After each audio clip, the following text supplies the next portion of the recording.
I read 6 books for the month of August. I'm so excited to talk about these because most of these are 5 stars and I let myself have fun, like a little fun summer reading break in August. Oh boy, did it pay off because I had such a great month. And even though I read less books than usual, I feel like I read about the same amount of pages just because a lot of these are closer to 500 pages each. A banger of a month though. Let's get into it. You're gonna see me kind of bounce back and forth, but I read Wild Eyes by Elsie Silver, 5 stars out of the bat. I loved Weston and Skylar so much. Oh my gosh. I love Willa and Cade, but like there is something about the second book in an Elsie Silver series that I'm gonna eat up. A Photo Finish, Heartless, Wild Eyes, they are all personal favorites of mine for the series. I love them so much. Whatever she put in this book, crack, I tell you.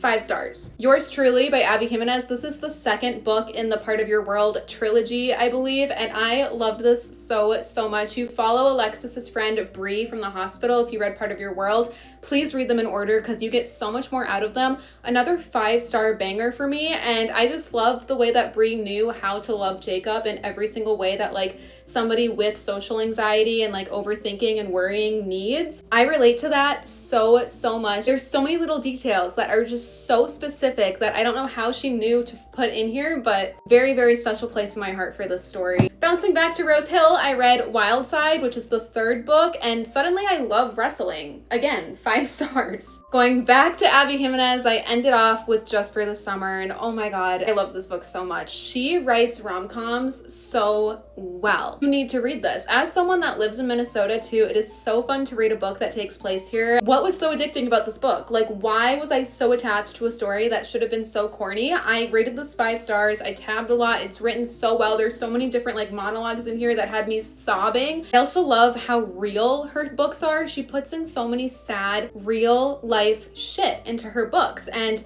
it just adds so much. I loved it. I loved it so much. The arc that I read for August was Secrets of the Blue Hand Girls, and I gave this 2 stars. This had so much potential to be like a Pretty Little Liars, Gossip Girl, YA mystery plot, but the way that they took this, terrible. I loved all of the representation in this book, but for the plot, oh my god, it just wasn't for me. Then for the memoir this month, I chose Hannah Brown's. I don't rate memoirs, but I will say it read like a sermon. So if you do not believe in God, it's really hard to dig through all that to get to the bachelor tea. The bachelor tea comes at the end. So if you just want to get back here, I mean, my questions were answered. The love triangle after her season, crazy. Men suck, that's all I can say. The fact that I had 4 5-star reads though this month, I had such a great reading month.